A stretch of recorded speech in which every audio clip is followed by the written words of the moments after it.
Every year on the first morning, when the temperature drops into the low 50s from the heat of the summer, I go on a run. After a number of back-creaking stretches, I lumber into a slow jog as my stride picks up, and I meander through an indiscreet American neighborhood. I'll see a row of well-kept hedges. My pace quickens. I double-check to make sure that my earbuds are secure and in place. I hit play on my phone, and I run.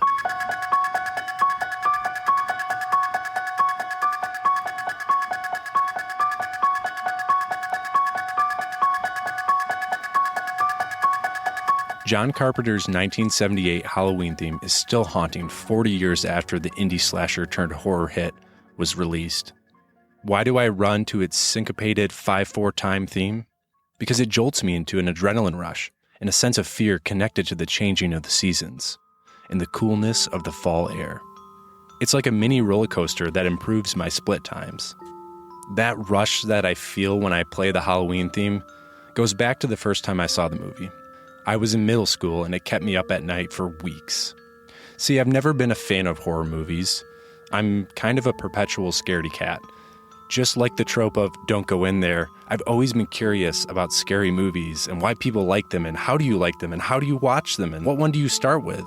I can't help but dip my toes into the world of scary movies, especially in the past decade because some of the most innovative auteurs have cut their chops in the genre. So why does the horror genre continue to grow? What's the power of the scary movie? Horror never left our consciousness, but it feels like there's been a comeback in the last 10 years, specifically with streaming channel like Shudder and Fangoria Magazine's revival. From Stranger Things to Doctor Strange, we're seeing the tropes and the strategies of the genre play in even the biggest blockbusters and family-friendly movies. So why does the horror genre continue to grow? What's the power of a scary movie? And most importantly, what's your favorite scary movie?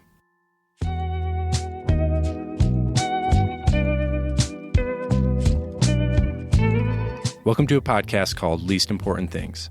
I'm your host, Luke Ferris.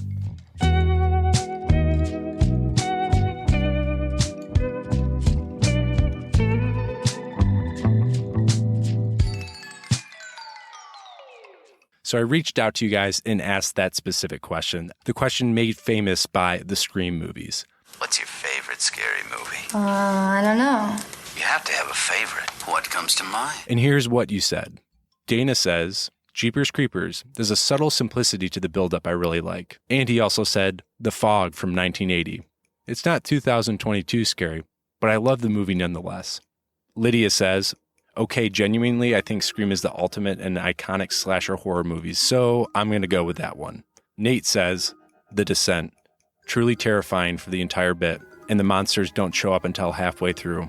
And it's a female-led cast without the stupid horror tropes for women. Tucker says, 30 Days of Night.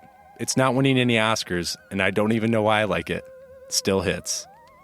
Justin says, I don't know if it's my favorite ever, but the two that came to mind are Get Out and Silence of the Lambs. John says Blair Witch Project. Lee says The Shining because it gets scarier the more details you notice. Bennett says Cabin in the Woods. Plenty of jump scares, but I like all the creative twists.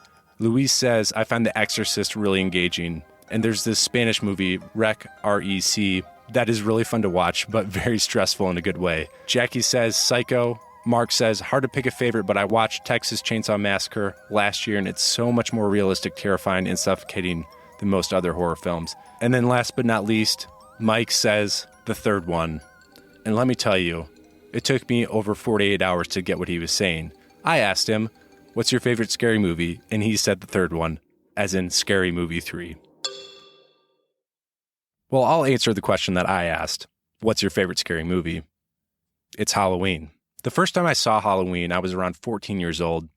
Horror movies were never allowed in my house, so one Saturday morning, I woke up at my friend's house after a sleepover, and we popped in Halloween, which we rented the night before in anticipation. Curtis, one of my friends out of a triad of brothers, remembers it fondly.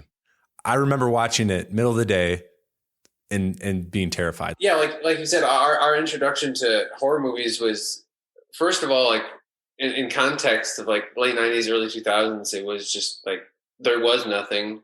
we had a bad taste in our mouth. We thought it was a horrible genre anyways. I think we were more scared, and then it was more of just like a joke kind of a thing. Like it was like, let's just do this and see what happens. I think the reason why I love that movie so much, and it's still one of my favorite movies of all time, I think it's ironic because like we watched those movies, bedrock of horror cinema, during a time where like the Saw movies and Paranormal Activity were like the best movies. Yet we were watching those as teenagers. We were like little cinephiles rewatching like the 70s, 80s auteur horror movies. But Halloween will always stand to me because of how scary and simple it is.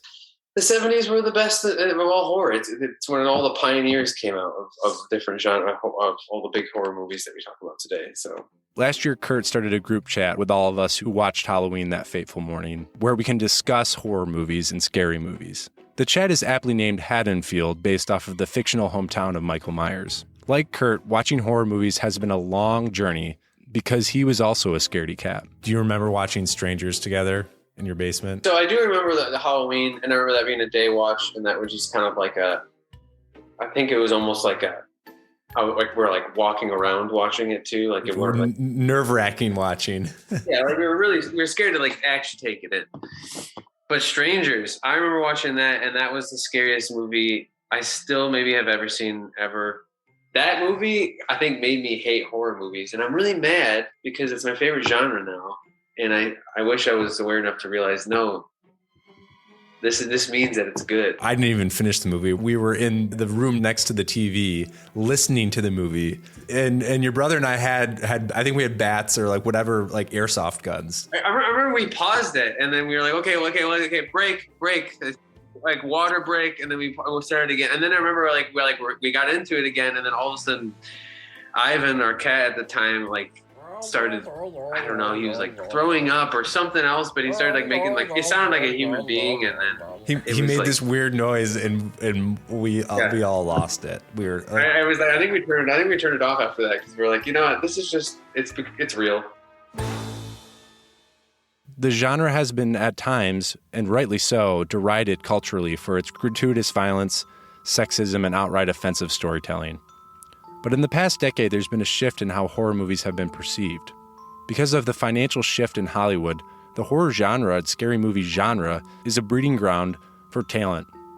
And this isn't new. Many directors, Hitchcock, Kubrick, Sam Raimi, Peter Jackson, got their start in the genre. But now there's a vacuum of creativity in theater film. Of course, we have the superhero movies and Tom Cruise blockbusters. But most of the dramas, comedies, and Oscar fare are funded through streaming now. This leaves a gap in the narrowing theater release bill. One horror is glad to fill. So why is this genre so captivating? It's kind of an obvious question, but for one, the endorphins that are created through horror movies and scary movies is kind of this chemical fear toxin, one that we can safely experience in the confines of a theater or couch. It's kind of like that roller coaster analogy I had. Roller coasters are meant to scare us, meant to force our bodies that we're in danger in order to release those chemicals. And once we know we're safe, at the end of the ride, there's that feeling, that rush of calm that comes over your body. And it's the same thing with horror. But I think there's more that draws in people like me to scary movies, even though their instinct is to not like them. How did you start getting back into the genre? I mean, I think about this a lot, actually, because I don't think it's just pertaining to horror. I think it actually was to a lot of different things for me. And I might be a little ridiculous to say, but I think I'm going to give credit to the band Deafheaven.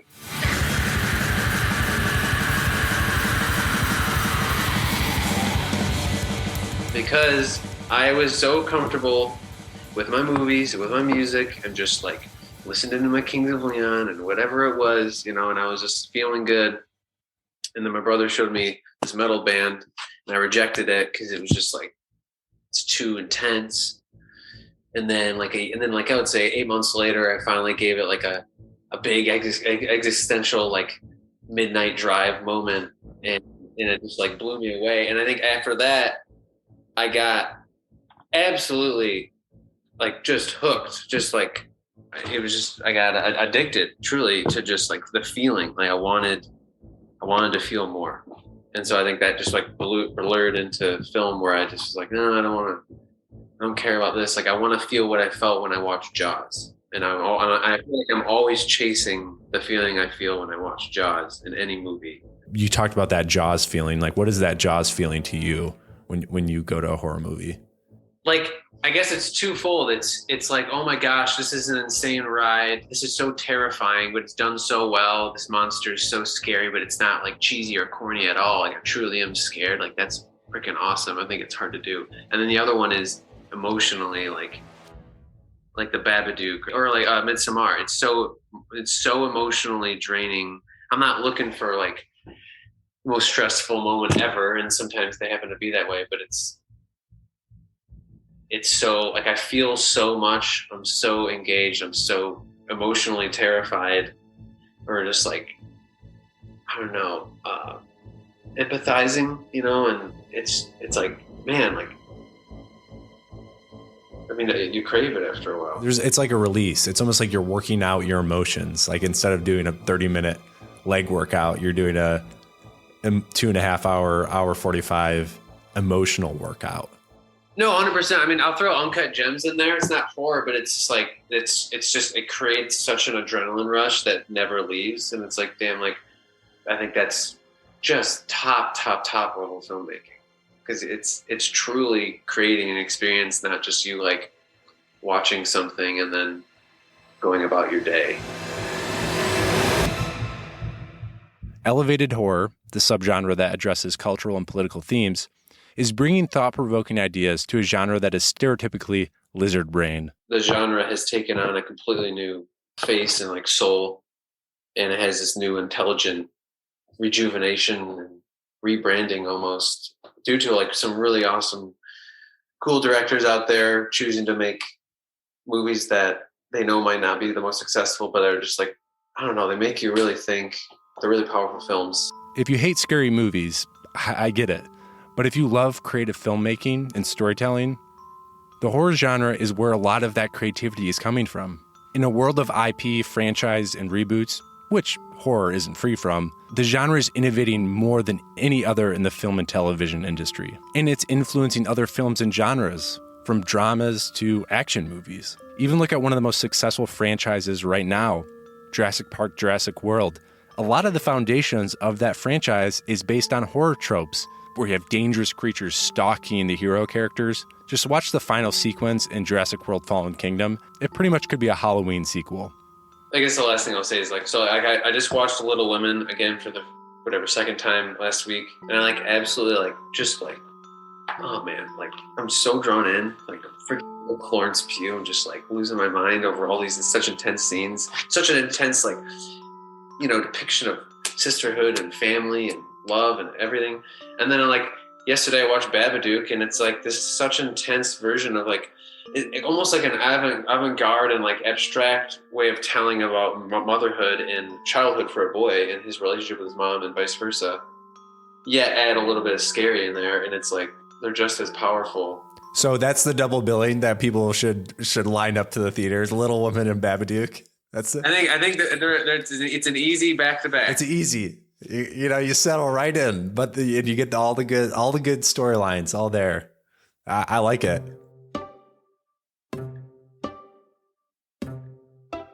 Bumps in the night, masked monsters, and sinister scenarios are more than meets the eye. What are we afraid of?